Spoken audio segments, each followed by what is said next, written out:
Ladies and gentlemen, boys and girls, you guys are welcome to my YouTube channel. My name is Temi Akimbo, and I'm a lifestyle content creator based in the United Kingdom.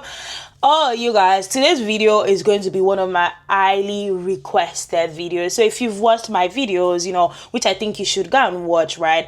I spent 10 days solo in Thailand and I had the best time, like literally the best time ever.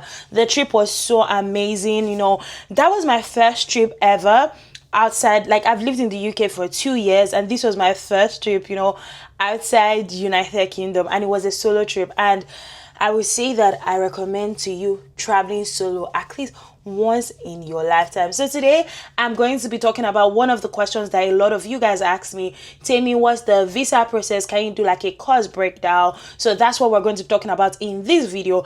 And I'm also going to be putting useful tips that is going to be useful for you when you do go to Thailand. Because one thing that I did on this trip is I made some mistakes and I do not want you to make the same mistakes that I made. So I've kept everything into this video. I don't ever slow up, no I don't take shit. I got no love for the fakeness. If you wanna play tough and wanna hate this, I'll always show up. Now let's get to the first part of the video. What is the visa process to come to Thailand? First, Thailand is an e-visa process. I don't know if that's what they call it, but basically, right, you do not get like, how other countries, there's like a stamp on your passport. That's not what you do get. You just get an e-visa. And honestly, the visa is so simple. I'm going to be talking as a Nigerian living in the UK, and I'll be telling you guys my own experience as a Nigerian living in the UK. I feel like that's something I did not put at the beginning, so I'm going to be putting that disclaimer. I live in the United Kingdom, and I'm also Nigerian. So basically, this visa process is for my Nigerian passport. So yeah, basically what I had to do is I had to gather some documents, and the documents that I did gather were like my international passport. You need to make sure that your international passport has more than 6 months in it. You need 3 to 6 months bank statements. You need your pay slip, so get like your 3 month pay slip from your employer. And also on your bank statement, make sure that your closing balance is £700, at least £700, because in the email I will attach it here. They literally kept it there that it needs to have a closing balance of at least £700. You need your flights booked, you need your accommodation booked, you also need Acro police certificate. So Acro police certificates, you can get it from the website that I'll be putting it here. So there are two processes for the Acro police certificates. You can either pay £60 for 1 month, but if you know that you need it urgently, I think the express one is like £120. I'm not certain about these prices, but I will put the right information in this video. So you need that Acro certificate, and if you're in the UK, you need your UK visa to show your status. So basically they want to know that you have like a good visa standing, or basically if you're on post-study work visa or you're a student, you need to put that status in your like part of the documents that you do need. Also, you need a passport photograph, and that passport photograph has to be taken within the last 6 months. They specifically kept it in the requirement that they did ask me for. Now, after you've gotten all this document that I've listed, you're going to go to this website. I'll put the website here. So it's the official Thai e-visa website. When you get to the website, you fill out all your information. There's like an application form. You fill all those information out. Then you submit your supporting document. So this visa process costs £30 for multiple. No, it's not multiple, single entry actually. So single entry costs £30. If you want multiple entry, I think it's about £150. I only paid for single entry because I knew that I was just going to go to Thailand once, and eventually if I wanted to go again, I'll pay for it because it just literally costs £30. So there are two types of visas that you can get. You can either get the multiple one, or you can either get the single entry. So you need to decide, what is more beneficial to you. So after you've paid all those visa fees, you filled out your form, you submitted your supporting document, they literally take about like, I think for me it was like 3 to 5 days for them to get back to me. So when they got back to me, they just needed some more information or some more documents, which is part of the list of the information that I have listed for you guys. So the reason why they asked me for more documents was because my documents wasn't really accurate.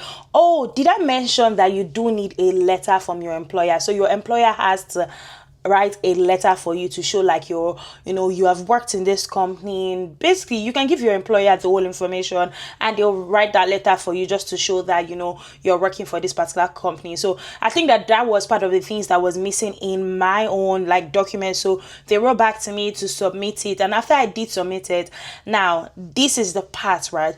Some people do have to go to London, not everybody, but some people are required to go to London for a physical interview. So the interview process is for you to just take your original document that you submitted online, to take it there for the visa person to ascertain if you're really the person that you say that you are. And to be honest, the questions that they will ask you is not so hard. They're just going to ask you, why are you going to Thailand? What's your reason for going to Thailand? What do you do in the UK? It's not so hard. And honestly, the person that I spoke to, she was literally so nice. And after that, you're just gonna wait.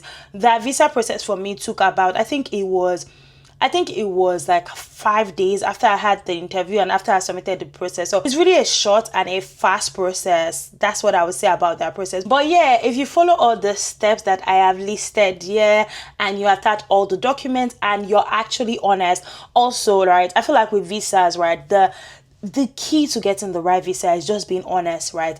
Whatever your status is, be honest with it.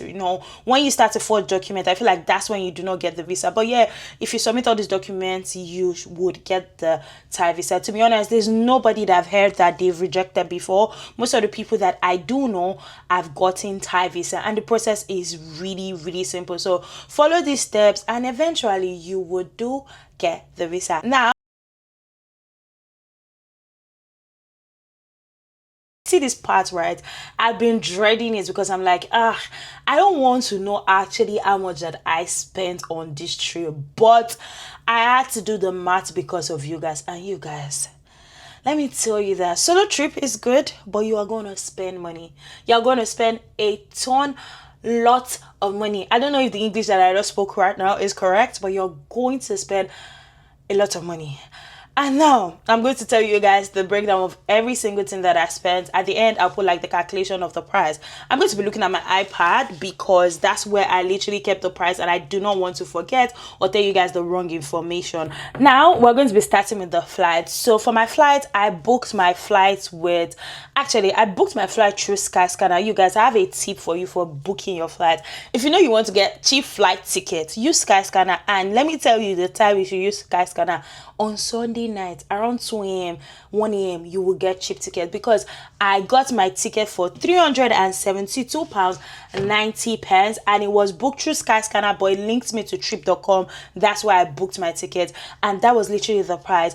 Honestly, also the reason why I feel like it's that cheap is because I had to go to London Gatwick, right? I was seeing tickets for Manchester for like £600, £700, right? But when I kept in the search button London anywhere, right, they brought London Gatwick and it was like £372. You guys, that night that I saw that ticket, I paid for it. Like, I did not wait, because I have been monitoring the ticket prices for Thailand and it's expensive. So I say that for any ticket, I mean, for me, that's what worked.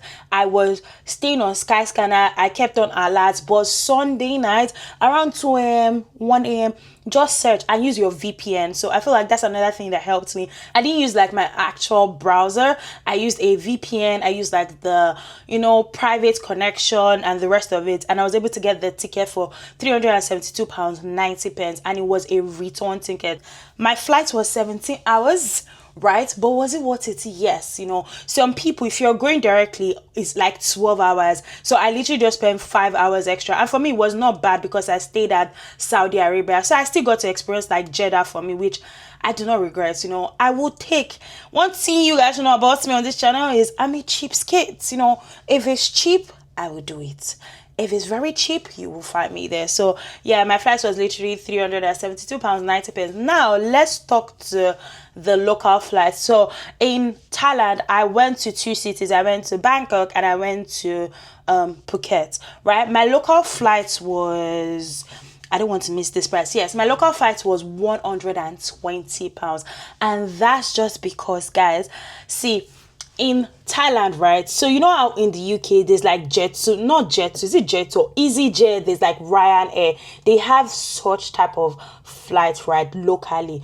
And if you pay, you would have to pay extra. So I had a 23 kg, right, which I had to pay extra for that, right? If you just have a 7 kg, what you would have to spend on ticket is just like £50 go come. But because of my extra luggage, I had to pay for it go come, and that literally made the price £120. So one useful tip, which I was going to put to the end, but let me tell you right now, is when you go to Thailand, there are the people in the airport that you can actually store your bags with, right? I think that you should do that. That's one thing that I did not do when I went to Thailand, right? I found out about that like when I was leaving. So you can find these people that you can store your luggage with. If you know that you want to leave from Bangkok, to another city, store your luggage with them. Sure, if you're going for like 4 days or 5 days and you're coming back to Bangkok, store your luggage with them. Then just take like a carry-on baggage or carry-on bag, and you will literally just save yourself money. Now let's talk about accommodation. You guys, I feel like I should have saved a lot of money on accommodation, but one thing about me is that I feel like one thing you should never, don't ever do it on vacation is your hotel. Never compromise on your hotel. I feel like you're going to be at this place. I mean, some people say that, oh, you're traveling, I'm not going to be at the hotel, so I don't care what. It's a lie. Me, I care what my hotel looks like. I want to wake up to the nicest place, the nicest view in the morning. So yeah, for my accommodation, I booked my accommodation through booking.com. A useful tip that I have for you is use the booking.com app to book your hotel. You get more discounts when you do that, right? On the website you get discount, but it's not as much, right? Especially if you're like a Genius member. So I'm registered with booking.com, especially because I do have the app, so I have the Genius discounts, right? So I get discounts on like my hotel. So the hotels that I used, I did get some discount, and I stayed in 3 hotels in Thailand. The first hotel that I stayed was inside Bamelia, and that was in Bangkok. And for that one, inside Bamelia cost me £126.43. I also stayed at the Oakwood Studios. It's also in Bangkok. So I stayed in 3 hotels, right? Two were in Bangkok, the other was in Phuket. But yeah, the Oakwood Studio cost me £80, and these 2 hotels are literally 4 and 5 star hotels. Inside Bamelia, I recommend, actually all the hotels that I stayed in, I recommend them. They're beautiful, they're clean, they're close to literally everything, and they're not so expensive. Also, a disclaimer that I would like to put is that I went to Thailand during like that off season, right? It wasn't the peak season. If you go in like November, December, January, February, the accommodation price is more expensive. So I feel like the reason why that I was able to get this at this price is also, one, because I'm a booking.com member. 2, because I went during the off season, that's why it was this prices. Then the other hotel that I stayed in is called the Marine in Phuket. It's by Kamala Beach. And you guys, if you ever go to Phuket, I feel like you should stay in that hotel. That hotel is beautiful. I mean, it's far from almost everything, right? It's like literally far from like the major thing. But like Bangla Road, like if you've been to Thailand before, Bangla Road is too noisy. So if you want the peace, the quiet, right, you should just stay at the Marine Phuket by Kamala. It's so beautiful. And for that hotel, it cost me £200 for 4 nights. So I stayed there for 4 nights. The rest of them, I think inside Bamelia, I stayed inside Bamelia for 2 nights. The other one was 3 nights. So basically, yeah, those were the prices that I spent on hotel. The other thing that I spent money on is transportation. Guys, transportation is a thing that will take your money in Thailand, but there's a useful way to do that. You have to wait to the end to hear my tips for you to know how to save money on transportation. But yeah, my transportation cost was £200. That's for everything in Bangkok, in Phuket. The apps that I used for this was Grabs, was InDrive, right? You need those 2 apps when you're coming to Thailand. The next thing I spent on, and the thing that chopped my money, like it chopped every single penny that I have, was activities. So I did a lot of activities in Bangkok. I did go to the water-run temples. There were lots of temples, but I majorly just chose one, and that cost me, it was 200 baht to enter, which is like £2 or like £3 for the entrance fee. The thing that took my money in water-run temple was me getting the costume and taking pictures. That was like 1,300 baht, which is like, let's just say it's like £25, for that outfit and my picture taking, and it was totally worth it. I promise you, I do not regret it because the pictures did come out nice, and yeah, it was a 1 and 10 of a 10 experience. The other activities that I did, I went to the tallest building in Bangkok. It's called the King Sky Banana Con or something like that. That cost me 27 pounds. I think that those were the activities that I paid for in Bangkok. Majorly I was going to like malls, took advantage of like free activities to do in Bangkok, you know, the Louis Vuitton exhibition center. I can't talk about it enough, you know. I think I'm going to do a separate video to talk about like top things that you should do in Thailand, you know. I feel like that's something that might be useful to you guys. You guys should let me know in the comment section if you want me to do that kind of video. Yeah, then I went to Phuket. I feel like Phuket is where my money went because there's so many activities to do in Phuket. I went to see the elephant. I went to Yuna Beach. You guys, Yuna Beach was the highlight of my trip. That ticket itself cost me 45 pounds for the ladies pass, but I do not regret it. It was worth it. I had a great time. You know, I can't talk about it enough. You should watch the vlogs to see what I'm talking about. And what else did I do? I went to Maduba Cafe. I got my pictures taken on the drone. See, Phuket has lots of activities that you can do. Like, there's so many activities. Anyways, the whole amount that I spent on activities was 400 pounds.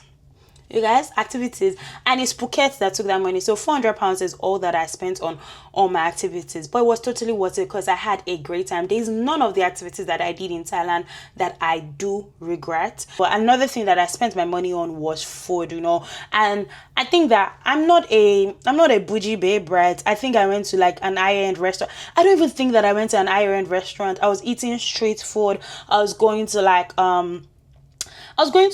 the malls to eat. So I wasn't really going to like the fancy restaurants. I mean, I would go for like cocktails, and the drinks in Thailand is like 400 bahts, which is not expensive.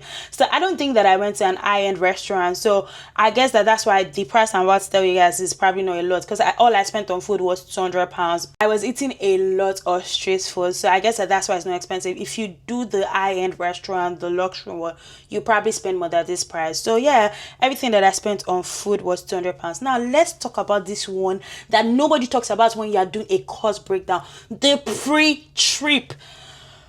You guys, I've sat down to think about the pre-trip, and that's another thing that took my money, because the outfits that I wore on this trip, the getting my nails done, the getting my hair done, everything, I spent 300 pounds on almost everything. So the pre-trip is part of my cost breakdown, you know. Also, I did some shopping. So I went to the malls, I bought souvenirs for my friends. I went to the biggest, fakest mall in Thailand. You know, I bought a fake Coach bag. These Miu Miu glasses that you are seeing right now is fake, and I bought a lot of things. And I think that shopping as well took my money, because I've done the total of all the shoppings that I spent on, and I spent a total of 300 pounds on shopping, you know, with the fake bags, the gifts that I bought, and other things that I bought for myself. So yeah, that's one thing again that took my money. Now that brings the total that I spent to 2,299 pounds 33 pence. That's the total that I spent on this trip. 2,299 pounds. Hey God, you guys, that's why I've not done this breakdown, because I knew that when I see the price, I would just say that money, do you know what it can get me? I can get myself a Chanel bag. Actually, I don't know if you can get a Chanel bag, but I probably would have bought myself the original Coach bag with this money that I spent on this trip. But it was worth it. Thailand, I don't even regret the amount of money that I spent. You know, it was one trip that was totally worth the money. Also, because I did solo trip, I think that's why it was expensive. I mean, these prices would have been split with 2 people. I mean, they still shopping part of Isha. But yeah, that's the total that I spent on this trip. 2,299 pounds for 10 days solo in Thailand. Now, number 1, when you're in Phuket, make sure you download InDriver. Don't use Grab when you are in Phuket. Everybody tells you to use Grab. Grab is very expensive. Only when you take the bikes in Phuket, that's when it's cheap. But if you want to save money, use InDrive when you are in Phuket. In Bangkok, use Grab, right? So I feel like that's an important information that you should know. Use InDrive in Phuket, use Grab in Bangkok. So have those two apps on your phone. Number 2 tip that is very important for you to know is Thailand is like a cashless, not cashless, right? When you go to the ATM in Thailand, they would literally be charging you £4 to like withdraw the money. That's also another thing that took my money, but that's story for another day. So I would advise you, right, if you can get a card, right, that I don't know if there's a card like that you wouldn't get charged so much, or rather still, I feel like one thing that I would have done is gotten cash from the UK, and like gotten like a lot of cash from the UK, maybe take like £1,500 and just change it directly there, right, rather than withdrawing all the times that I was withdrawing and taking all this conversion fee. I feel like that's something that is very useful that you can do. Just rather than use your card, just withdraw money. It will save you the time, it will save you the effort, it will save you spending so much money on conversion fees. Those for £4 that I was spending, I mean, I'm very sure that I could have saved it. Another tip that is very useful for you: on your way to Thailand, make sure you fill out the TDAC form. I'll put it there. So that is like that digital arrival card. So you don't spend a lot of time at the airport. So fill out this form at least 2 days before you travel. Easier, so it makes it easier for you, like your immigration process. If you wait, you will stand on the queue, you will fill out the form, and that process can be tedious. Another tip is, if you're Nigerian, make sure you go with your yellow fever card. Nigeria happens to be part of the list of countries that have one disease or something like that, you know, they will draw you back. So to avoid them, you know, segregating you from the crowd, just make sure that you have your yellow fever card. It's just very important. I feel like it's not so expensive from Nigeria. I don't know if they do it in the UK. I did mine when I went to Ghana, so I have mine readily. Even now I can't find it, but whatever, we'll find it another time. But yeah, just have your yellow fever card when you're going to Thailand. Number 4 tip: see, don't be shy. Negotiate every single thing. You know, don't have an attitude. Negotiate. Speak up. If they give you a price that you feel like you cannot pay, the last thing they will say is no. But one thing I've realized, or one thing I learned on this trip, is the power of negotiation is good. Negotiate everything. They might not understand what you're saying, but if you say no, I cannot, no, not this price, can you give me this price, they would actually answer you. So yeah, negotiate every price that they give you. So don't take the first price. The first price is not the actual price in Thailand, especially for street food. Not street food, you can't negotiate street food, but like if you want to go to, not the malls, but if you want to go and shop on like Bangla Road, Chinatown, just negotiate everything that you can. Another tip is take sunscreen. Let me tell you that, you see that Thailand is very hot. I went during the time that they say that it's supposed to be rainy season, and it was so hot for me as well. So I would say that take your sunscreen. It's really, really hot. And also try to pack light. I feel like that's another tip, right? Don't pack a lot of things. Thailand has some of the most beautiful, nicest outfits that you can get, and they're not so expensive. So I feel like one mistake that I did was like buy a lot of stuff from Shein when I was going. I feel like I could have gotten stuffs there, and I probably would not even spend the money that I spent on shopping. But yeah, if you're the type that like to plan your outfit, then yeah, buy stuff. But I also think that you should pack lights, and you would get stuffs at the market. There are so many markets, you know, there are so many markets in Thailand that you can basically explore. And this is my final tip for you guys: explore. Do not, I feel like, I don't know what the word I want to say is, like, embrace the culture that you're in. Live in Thailand, you know, be open to try new things, try their food, try things that you've never done before, right? Just do that, live your life, and I promise you that once you're open to all these things, you will have one of the most amazing time. Thailand is beautiful, the people are nice, you know, they're one of the most honest people I have met in my life. Everybody's willing to help you all the time, and I feel like that's one of the things, or the highlights of my trip. I really enjoy this because these people are, they're just so lovely. And at least I feel like you should put Thailand on your travel list. You wouldn't regret it. I am going to go back to Thailand. I don't know when, but it's a country that I definitely will visit. There's so many places to explore. I also think that you can't do Thailand in 10 days. You need like a month, 3 months. I understand when people say I stay there for like a year, because it's totally worth it. The country is beautiful. Things are very affordable, you know, and you would have a nice time when you do go to Thailand. Yeah, guys, these are all the tricks, accommodation, everything that you guys have asked me for, and I hope that I've been able to answer all the questions. If you still have more questions for me, please drop them in the comment section. I would be willing to answer any questions that you guys have. You know, I'm here to help you guys, and I hope you guys enjoyed this video, and I hope the information that I gave was very useful to you. And please do me a favor, can you kindly subscribe to my YouTube channel if you did enjoy this video and you want more of these videos, because one thing I think that I'm going to be doing more on this travel is a lot of solo trips, and I'll be here to give you guys so many tips and tricks that you guys would use for your next travel. I'm going to be traveling soon. I just don't have the money because I just spent £2,299 and I need to make that back. So when I make that back, we're out of this bitch. But till then, thank you so much for watching, and I'll see you guys in my next video. Bye guys.